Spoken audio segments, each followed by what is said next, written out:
नमस्कार। विचार मंथन में आपका स्वागत है। कोरोना की दशा और दिशा दोनों ही अधर में है।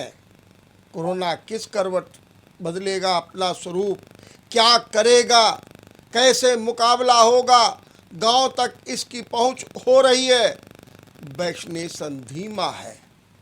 इन सारी परिस्थितियों के बीच हालांकि हमारे प्रधानमंत्री कह रहे हैं कि जंग हम ही जीतेंगे, हम हार नहीं मानेंगे, लेकिन सच बात तो ये है कि इस पर भी सवालिया निशान लग रहे हैं।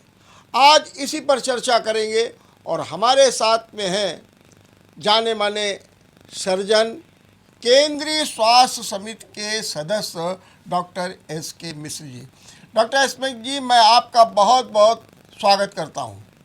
नमस्कार साहब। नमस्कार डॉक्टर साहब, मैं ये जानना चाहता हूँ, आज प्रधानमंत्री ने एक बात की है कि हम हार नहीं मानेंगे, हम जीत करके रहेंगे कोरोना से, लेकिन जो वर्तमान हालात हैं उनको आप किस रूप में देख रहे हैं? जी देखिए, ये जो कोरोना एक महामारी है और हमारा देश ही नहीं पूरा विश्व इससे लड़ रहा है। और जैसा हमारे माननीय प्रधानमंत्री जी ने कहा है कि हम ये जंग जरूर जीतेंगे, मेरा भी ये विश्वास है कि भारतवर्ष अन्य जो लड़ाइयां जीतता आया है उसी तरह से ये कोरोना की लड़ाई भी बहुत अच्छी तरह से जीतेगा। और यहाँ मैं दर्शकों को ये जरूर बताना चाहूंगा कि कोरोना एक विश्व में फैली महामारी है जिसकी परिकल्पना ना किसी सरकार ने करी थी, ना डॉक्टरों ने करी थी, ना विश्व स्वास्थ्य संगठन ने करी थी कि वो इतना विकराल रूप लेगा। लगभग 100 साल बाद जो स्पेनिश फ्लू की समस्या आई थी, उसके बाद 100 साल बाद पूरा देश इस महामारी से जूझ रहा है। और निश्चित रूप से चूंकि ये एक बड़ी महामारी है जिसका कि कोई सही हल या इलाज अभी तक नहीं मिल पाया है, वैक्सीन जरूर बनाने में हम लोगों ने सफलता पाई है और वो विश्व का सबसे बड़ा वैक्सीनेशन प्रोग्राम भी हमारे देश में चल रहा है। तो इन सब बातों को लेकर के हमारा ये मानना है कि हमें धीरज नहीं खोना है, हम इस लड़ाई को जरूर जीतेंगे, ये मेरा भी अटल विश्वास है। हाँ, परेशानियां बहुत सारी हैं, दुख बहुत है, रास्ते में कष्ट बहुत है, लेकिन हमें उस पे कि बिना किसी राजनीति के, चाहे वो हमारा देश की केंद्रीय सरकार हो या राज्य की सरकार हो या जो सबसे बड़ा जो इसमें खिलाड़ी मैं कहूंगा या प्लेयर है वो हम जनसाधारण, हम अगर सब सरकारों के साथ में, ये कोई ऐसी चीज नहीं है जिसको बटन दबाया केंद्रीय सरकार ने हल कर दिया, बटन दबाया राज्य सरकारों ने हल कर दिया, बटन दबाया डॉक्टरों ने हल कर दिया। इसके ऊपर बड़ी मेहनत की जा रही है, बड़ी शोध हुए हैं। हमें सबसे बड़ी चीज है, हम में से प्रत्येक व्यक्ति को इस लड़ाई में अपना सहयोग देना पड़ेगा। और वो सहयोग चाहे वो हम कोविड एप्रोप्रिएट बिहेवियर कहते हैं, जिसमें मास्क को लगाना, सामाजिक दूरी बनाए रखना, अपने हाथ को निरंतर धोते रहना, ये जो बार बार बातें कही जाती हैं, ये जब तक कि वैक्सीनेशन सबका नहीं हो जाता है तब तक सबको इस तरह का व्यवहार रखना पड़ेगा। हम किसी को ब्लेम नहीं कर सकते कि साहब सरकार ने ये कि हाँ, सरकार क्या कर सकती है, लॉकडाउन लगा सकती है, सरकार रेलें बंद कर सकती है, सरकार सब कुछ बंद कर सकती है, सब लोग अपने घर में बैठ जाएं तो कोरोना के ऊपर जल्दी विजय प्राप्त की जा सकती है। लेकिन जैसा जी डॉक्टर साहब, ये बताइए कि जो वर्तमान हालात हैं जिसमें कहा जा रहा है कि द्वितीय लहर है, अब ये कहा जा रहा है कि द्वितीय लहर का ग्राफ गिर रहा है, अब ये थम रहा है, आप इसको किस रूप में देख रहे हैं? बिल्कुल ये सच है कि ऐसा प्रतीत होता है कि जो दूसरी लहर की पीक शायद हम लोगों ने देख ली। हालांकि ये कहना अभी बड़ी जल्दबाजी होगी।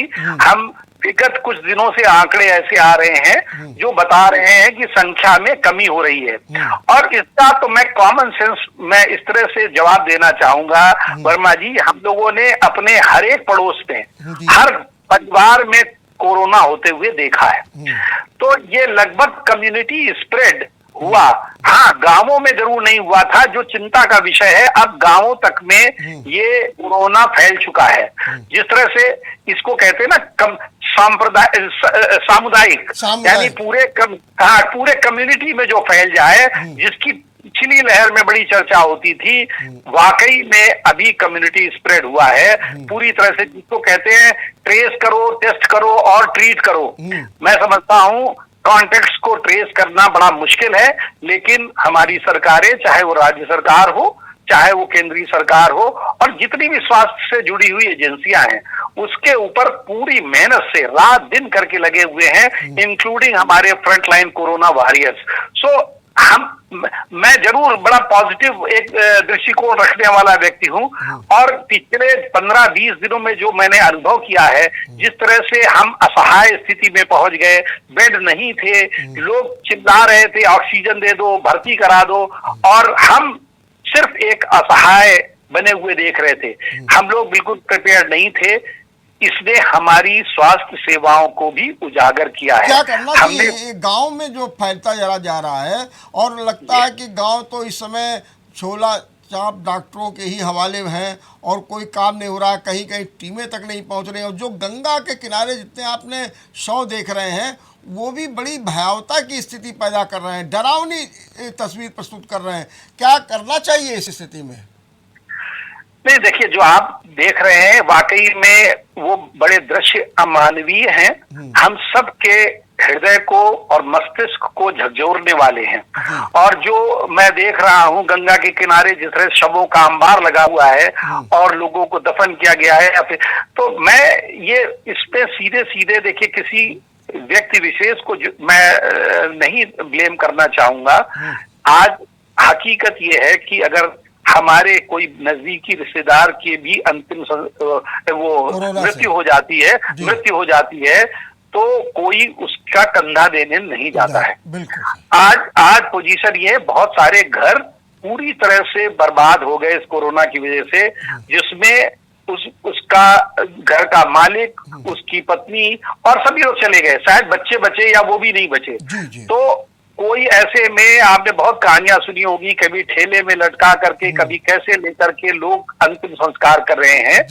तो इतनी बड़ी जो ट्रेजेडी हुई है, इतनी बड़ी हमारे लिए दुखद ये परिस्थिति बनी है, इसमें कोई भी, मैं समझता हूं जिन परिस्थितियों में थे, कोई भी उसमें असहाय महसूस कर रहा है। हालांकि ये होना नहीं चाहिए, और अभी सरकारों ने भी निर्देश दिए हैं, गंगा के किनारे सारे जितने भी डिस्ट्रिक्ट हैं, उनके डिस्ट्रिक्ट एडमिनिस्ट्रेशन को हिदायत दी गई है कि उनका ढंग से अंतिम संस्कार किया जाए, वगैरह वगैरह।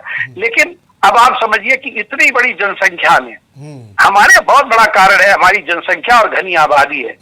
अब इतने उसमें लोग जब खुद अपने परिवार को सपोर्ट करने या उनको अंतिम संस्कार करने लायक स्थिति में नहीं पहुंचे हैं, तो ये बड़ी ही दुखद स्थिति है। इसको सिर्फ हम यही कह सकते हैं कि ऐसा भविष्य में ना हो, ऐसी पुनरावृत्ति ना हो, और ऐसी व्यवस्था की जाए कि कम से कम व्यक्ति को आखिरी समय में उसको सम्मान पूर्वक अंतिम संस्कार दिया जाए। ये बात सही। लेकिन डॉक्टर साहब, एक तरह थोड़ा सा यही बुनियादी, ये गांव में जो फैल रहा है, और आज दिन खबरें आती हैं वहाँ 20 मर गए, आज वहाँ 30 मर गए हैं, इसके लिए क्या करे सरकार? करे क्या? कह तो रही कि हमने टीमें भेज दी हैं, जांच करवा रहे हैं, पता लगवा रहे हैं और दवा दे रहे हैं। क्या होना क्या चाहिए? तो ये बड़ी विषम स्थिति हो गई है ना। नहीं, देखिए, मैं तो ये बता दूं कि आप गांवों की बात कर रहे हैं, मैं तो शहर की बात, मैं कानपुर जैसे बड़े शहर की बात कर रहा हूं। आज से विगत सप्ताह, पिछले 2-3-4 सप्ताह जो स्थिति रही है, वो ईश्वर ना करे वो दोबारा वो परिस्थिति बने।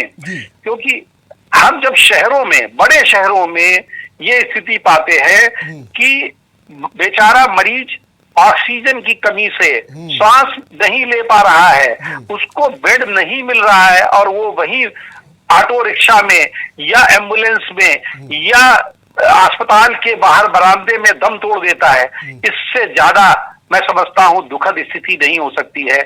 हमारे गांव में तो फिर भी एक स्थिति अभी तक उतनी गंभीर नहीं हुई। हाँ, जरूर खबरें हैं कि एक गांव में कई डेथ्स हुई हैं, लेकिन चूंकि वहां घनी आबादी नहीं है और वहां पे सोशल डिस्टेंसिंग या फिजिकल डिस्टेंसिंग को आसानी से किया जा सकता है और वहां पे लिमिटेड जिसको कंटेनमेंट जोन बनाए जा सकते हैं जिससे लोग इधर उधर ना जाएं। लेकिन जब शहरों में जहां लोग काम करते हैं वहां पर इस तरह की जब परिस्थिति होती है तो ये किसी भी, मैं समझता हूं जो महामारी आई और इसका एपिडेमिक आया और जिसकी सेकेंड वेव आई वो किसी के भी कंट्रोल में नहीं था। मैं आपको सीधे सीधे शब्दों में कहूं, ये सब भगवान भरोसे हम लोग जिए कि भगवान भरोसे कि अगर मुझे नहीं हुआ है तो मैं अपनी खैर मनाऊं, बस यही। तो ये जो आपने सवाल किया गांव में क्या किया जाए, शहरों में क्या किया जाए, अभी तो जो किया जाना आवश्यक है कि कोई ऑक्सीजन की कमी से ना मरे। ज्यादातर आपको पता है कि कोरोना में कोई बड़े इलाज की आवश्यकता नहीं होती है। सिर्फ एक पैरासीटामोल की गोली दी जाए 90% लोग उससे ठीक हो जाते हैं।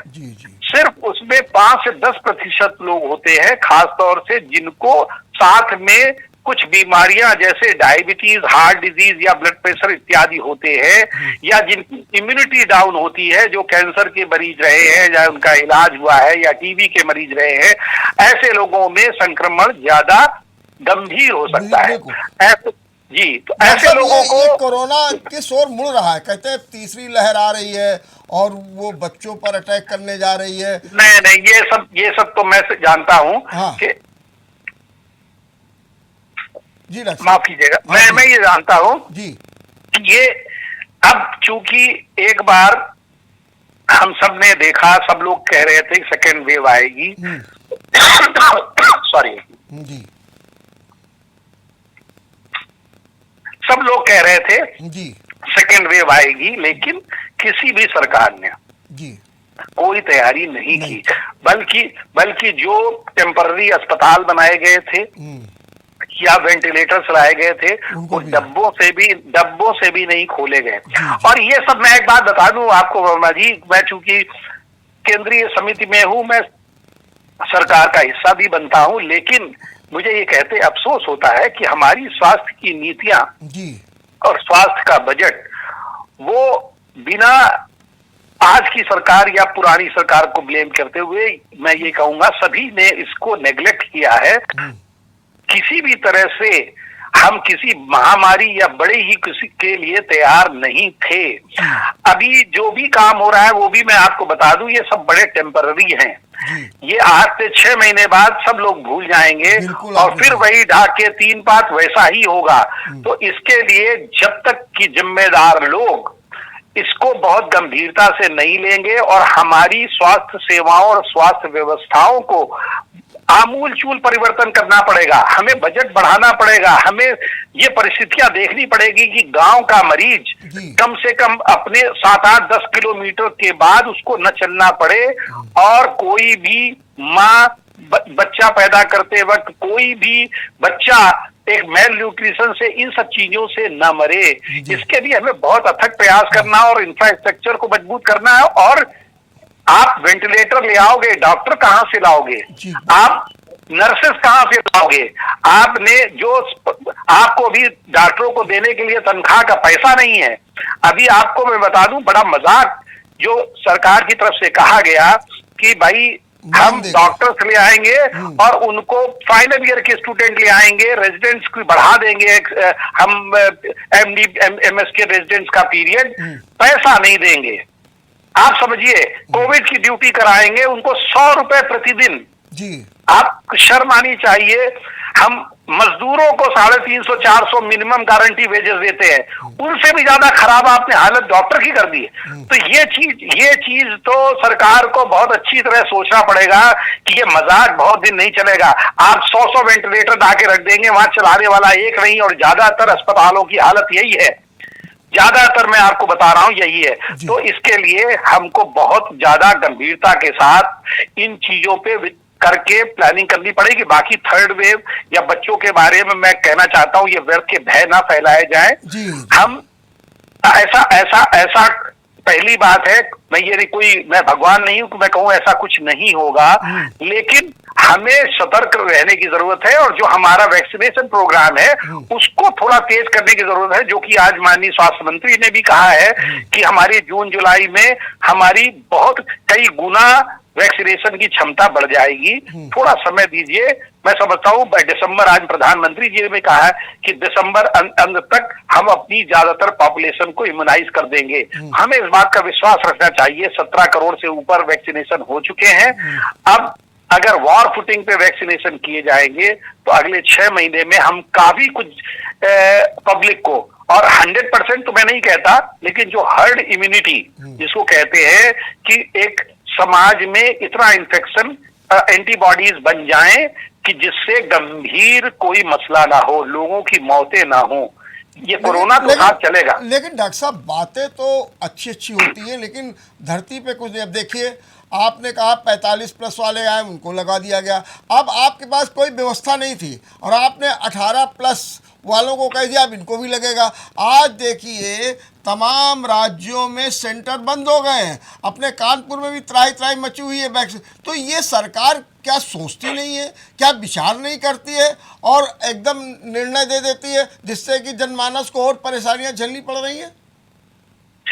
नहीं, ये देखिए, आपकी बात में जो पीड़ा है, जो दर्द है, मैं उसको समझ सकता हूं। और आज जिन लोगों को वैक्सीनेशन नहीं लग पा रहा है उनका भी मैं दर्द समझ रहा हूं। लेकिन एक बात हमें बहुत गंभीरता से रखनी चाहिए कि हम अमेरिका के बाद हम सेकंड नंबर पे हैं वैक्सीनेशन के मामले में। हमारी आबादी, अब आबादी के लिए दोष किसको दिया जाए? हम अगर 1 अरब 40 करोड़ की आबादी है तो हम किस किस को दोष देंगे? और हमें ये नहीं भूलना चाहिए कि हमने बहुत कम समय में स्वदेशी वैक्सीन विकसित की और हम अपने देश में बनी हुई 2 वैक्सीनों के सहारे अभी तक चलते आए हैं। अब इस हफ्ते से स्पुतनिक भी आएगी और चीजें आएंगी। ये तो डिक्लेरेशन जो 18 साल वाला किया गया, ये तो मैं साफ साफ कह सकता हूं, पैनिक में जब देखा कि लोग मर रहे हैं और बहुत से यंग डेथ्स भी हो रही हैं। मेरी जानकारी में बहुत सारे 38, 40, 42 साल वाले लोगों की डेथ हुई है। तो सरकार को पैनिक में ये डिसीजन लेना पड़ा, जबकि हमारे पास वैक्सीन इतनी तादाद में नहीं थी कि हम उनको लगाएं। लेकिन एक बात आपको नहीं भूलनी चाहिए वर्मा जी, जब वैक्सीन आई तो बहुत राजनीतिक दलों ने, बहुत सारे लोगों ने सोशल मीडिया में, प्रिंट मीडिया में, टीवी मीडिया में वैक्सीन का मजाक उड़ाया। किसी ने कहा ये भाजपा की वैक्सीन है, ये हम नहीं लगवाएंगे, कोई ने कहा हम ये नहीं करेंगे, इसमें साइड इफेक्ट। और ये फैक्ट है वर्मा जी कि शुरू में कितने वैक्सीनेशन सेंटर खाली पड़े रहे, 50% भी वैक्सीन नहीं लगी। अब आप समझ सकते हैं इसमें सरकार को दोष आप कैसे दे सकते हैं? जब मौतें होने लगी, जब हमारे पास दूसरी लहर आ गई, उस वक्त सबको लगा कि अब तो वैक्सीन एक ओवरनाइट लग जाए। तो इतनी बड़ी आबादी को ओवरनाइट वैक्सीनेट करना पॉसिबल नहीं है। रोड मैप तैयार है, सरकार सो नहीं रही है। मैं समझता हूं जितने भी जिम्मेदार व्यक्ति हैं रात दिन लगे हुए हैं, सब कुछ किया जा रहा है, लेकिन समय लगेगा। अब हम तब तक क्या करें? तब तक यही करें कि हम अपना कोविड एप्रोप्रिएट बिहेवियर रखें और हम कोशिश करें कि हम भीड़ भाड़ वाली जगह में ना जाएं, मास्क लगाएं। मैं तो जो वैक्सीनेटेड लोग हैं उनको भी सलाह देता हूं, क्योंकि वो लोग भी ट्रांसमिशन और इन्फेक्शन फैलाने का कारण है और इन्फेक्शन तो उनमें भी हो रहा है वैक्सीन में जिनको लेकिन उनमें सीवियरिटी जरूर इतनी नहीं होती कि उनकी जान चली जाए या कोई गंभीर मसला हो जाए। तो इसलिए हमें धीरज तो रखना पड़ेगा साहब। हमें डॉक्टर साहब, ऐसे ही जैसे वैक्सीन के मामले में, ऐसे ऑक्सीजन के मामले में सरकार फिर, आपको जानकारी होगी गोवा में 4 दिन के अंदर 75 लोगों की मौत हो गई। आज बीती रात को 2 बजे से 6 बजे के बीच में 13 लोगों की मौत हो गई।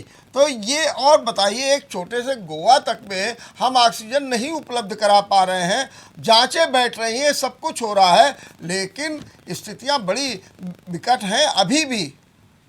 बिल्कुल नहीं, बिल्कुल आप जो कह रहे हैं बिल्कुल सच है। आप गोवा तो देखिए, गोवा तो बड़ा रिमोट में पड़ता है। आप आपको पता है कि दिल्ली में ऐसा हुआ, दिल्ली में प्रतिष्ठित अस्पताल में ऑक्सीजन आधे घंटे तक नील हो गई, जीरो हो गई, और जो आईसीयू में 14 मरीज थे, 14 के 14 मरीजों की डेथ हो गई। और तो ये तो जब दिल्ली कैपिटल में, और आपको ये पता होना चाहिए कि सुप्रीम कोर्ट ने इसी के लिए एक बड़ी बड़ी हाई पावर कमेटी का गठन किया, और आज मैं समझता हूं कि सिचुएशन ईज हुई है। वो भयावह टाइम शायद, अब आप जो बता रहे हैं जैसे पेरीफेरी, तो अभी तो महाराष्ट्र में, केरला में, कर्नाटका में अभी भी केसेस की संख्या बहुत ज्यादा है, और वहां पे अभी भी हमें अलर्ट रहने की जरूरत है, हमें आईसीयू बेड्स की जरूरत है, हमें ऑक्सीजन की जरूरत है, हमें दवा की जरूरत है। तो वो सारे इंतजाम डिस्ट्रीब्यूशन किया जा रहा है। हम तो देख रहे हैं कि 3 दिन में कानपुर में रेलगाड़ी आ गई और ऑक्सीजन लेके आई, तो हवाई जहाज से ला रहे हैं, हम पड़ोसी देशों से ला रहे हैं, कतर से, यूएई से, बहरीन से, कुवैत से, हम कहां से ऑक्सीजन ढो के ला रहे हैं, सिंगापुर से, तो ये ला रहे। अच्छा, अब आप देखिए ये मसला क्या है कि ऑक्सीजन एक बार आ भी जाती है, फिर वही मैं बता रहा हूं वर्मा जी, कारण क्या है? हमारा बुनियादी ढांचा बहुत कमजोर है। हमारे पास ऑक्सीजन को ढोने वाले ट्रक या टैंकर्स नहीं है। अब जब हमें प्यास लगती है, प्यास से मरने जा रहे हैं, तब हम कुआं खोदने की बात करते हैं। तो जब हम कुआं खोद रहे हैं तो उसका महीने भर बाद पानी निकलेगा, तब हम पिएंगे।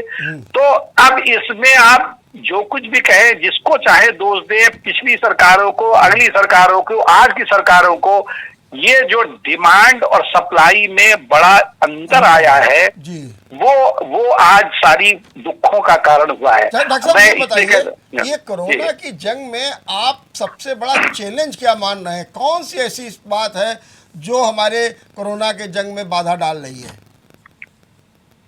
सबसे बड़ा चैलेंज क्या है? देखिए, सबसे बड़ा चैलेंज अगर मैं कहूं अपने देश में, तो आबादी है। देखिए जहां भी कंजेस्टेड है, आबादी ज्यादा है, उनमें ज्यादा। अब अमेरिका जैसी देश में जहां पे जब पहली वेव आई, इटली में आई, लाखों लोग मरे, तब हम लोग शायद उपहास उड़ा रहे थे कि शायद उनको करना नहीं आता, उनके पास सिस्टम कमजोर है, उनके पास आईसीयू नहीं है, उनके पास वो नहीं है। लेकिन वो दशा हम लोगों ने अपने सेकेंड वेव में झेल ली है। तो अब हमारे चेहरे, हमारे आंखें झुक गई हैं, हमें इंट्रोस्पेक्ट करने की जरूरत है। और मैं बार बार कहूंगा वर्मा जी, कितने भी रिसोर्सेज ले आइए, इस मुल्क में जब तक आबादी के ऊपर, हमारे इसके ऊपर, अगर आप बुनियादी बात कह रहे हैं, वह अब जो एक नागरिक है उसके समान अधिकार है, और उसके अधिकारों की रक्षा करना दायित्व है सरकारों का।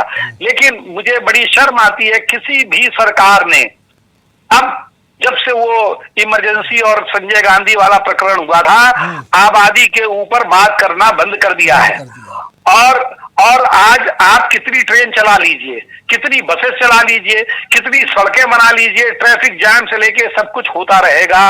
आज हमारे पास पॉपुलेशन ज्यादा है, रिसोर्सेस कम पड़ने लगे हैं। डॉक्टर साहब, इस समय तत्काल क्या करने की जरूरत है? तत्काल ऐसा कुछ किया जाए जिससे जनता को राहत मिले कोरोना से, तत्काल। ठीक है, तत्काल तो देखिए सबसे बड़ी जो राहत का काम है वो वैक्सीनेशन ही हो सकता है, जो कोरोना के खिलाफ आपको सुरक्षित कर सकती है। तो उसको वार फुटिंग के ऊपर, जैसा मैं समझता हूं कि सरकारों का प्रयास भी है और कोशिश भी कर रही है, वार फुटिंग के ऊपर ये वैक्सीनेशन ड्राइव होनी चाहिए। सब काम धंधे छोड़ करके, और जितने भी प्राइवेट संस्थान है, मैं तो कहूंगा, चाहे जैसे मैं बता रहा हूं, मैंने अपने अस्पताल में सारे कर्मचारियों को खरीद करके वैक्सीन लगवाई है, मैं बता दूं। और जबकि शुरुआत में उनके लिए स्वास्थ्य कर्मियों के लिए मुफ्त थी। इस तरह जितने भी इंडस्ट्रियलिस्ट हैं, कॉर्पोरेट हाउसेज हैं, उनको जिम्मेदारी लेनी होगी अपने एम्प्लॉयज और उनके परिवार की वैक्सीनेशन की। हर इसी तरह से, चाहे वो सरकारी या प्राइवेट प्रतिष्ठान हो, सभी को, अगर दुकानदार है तो दुकानदार अपने 10 आदमी जो उसके यहाँ हैं उनका वैक्सीनेशन। इससे क्या होगा, उसका बिजनेस का भी लॉस नहीं होगा और उसका एम्प्लॉय भी खुश रहेगा। तो ये इस वैक्सीनेशन में कल को देखिए हर एक को मुफ्त दिया जाए, ये शायद संभव नहीं होगा। मैं नहीं कहता, मुफ्त सरकार तो अभी तक मुफ्त लगवा ही रही है, लेकिन इसमें 1000-2000 अभी तक चेचक का टीका, उसका चिकन पॉक्स का टीका और मम्स के टीके, पोलियो कोई पोलियो तो चलिए एक नेशनल ड्राइव में चल रहा था, इसी तरह ये भी चलना चाहिए। लेकिन अगर जो लोग अफोर्ड कर सकते हैं 200-500 रुपए, तो उनको किसी को ऐतराज नहीं होगा। लेकिन अगर ओपन मार्केट कर दें वैक्सीन को, खत्म हो जाए। बस नहीं, तो सरकार करना चाहती है, सरकार करना चाहती है, लेकिन थोड़ा स्टॉक आ जाए, मुझे पूरी तरह थोड़ा स्टॉक आ जाए। जब तक नहीं है तब तक तो जो ड्राइव चल रही है, जिस तरह से चल रही है, आज भी कल भी 18 लाख कितने वैक्सीनेशन हुए, मेरे ख्याल से तो कम हुए हैं, लेकिन होने चाहिए आंकड़े देख रहा। तो ये अब वार फुटिंग तो होना चाहिए। जो एक चीज आपने कही कि जो करी जाए समाज के लिए, जिससे कि लोग, अब तब तक लोग भाई डरे हैं। अभी मुझे अच्छा लगा, लोग थोड़े, जब इतनी सारी मौतें हुई हैं और बहुत बुरा हाल हुआ है, तो लोग अब जरा मास्क वास्क पहन के निकलने लगे हैं। लेकिन जैसे मुझे लगता है कि 10-15 दिन में कभी अगर लॉकडाउन पे ढील मिलेगी, तो लोग फिर उसी तरह पागलों की तरह से बिना मास्क के भीड़ लगा करके इकट्ठा होने लगते हैं। तो इस पे प्रतिबंध रहना चाहिए। अभी अगले 6 महीने जब तक की वैक्सीनेशन ड्राइव अच्छी तरह नहीं चलती है, लोगों को इकट्ठा होना, चाहे वो पॉलिटिकल रैली हो, चाहे शादी ब्याह हो, चाहे अन्य जलसे हो, उनके ऊपर अभी रोक रहनी चाहिए और लोग काम करें पूरी कोविड एप्रोप्रिएट बिहेवियर के साथ। बहुत बहुत धन्यवाद, बहुत बहुत धन्यवाद डॉक्टर साहब, आपने बहुत अच्छे ढंग से अपनी बात रखी। और इस समय देश को बड़ी आवश्यकता है, जैसा डॉक्टर साहब बता रहे हैं, युद्ध स्तर पर वैक्सीनेशन का काम होना चाहिए। और जो घराने हैं, औद्योगिक घराने, इंडस्ट्रियलिस्ट हैं, जो कारपोरेट सेक्टर के लोग हैं, वो अपने अपने लोगों और उनके जो परिवारजन हैं, अपने जो कर्मचारी हैं, उनके वैक्सीनेशन का दायित्व उठाएं। बहुत ज़रूरत है। और एक बात और कही है जो बहुत इम्पॉर्टेंट, ठीक है सरकार कह रही है कि 6 महीने के अंदर हम सब वैक्सीनेशन का काम कर लेंगे, लेकिन ज़रूरत इस बात की है कि अगर ढील हो रही है, ग्राफ गिर रहा है, ऐसा नहीं है कि आप अपना मास्क भी उतारना शुरू कर दें, सोशल डिस्टेंसिंग खत्म करना शुरू कर दें, हाथ धोना बंद कर दें। ये लगातार करते रहिए, वरना ये जो इस समय की डरावनी तस्वीर है वो और विकराल हो जाएगी। देखते रहिए विचार मंथन। नमस्कार।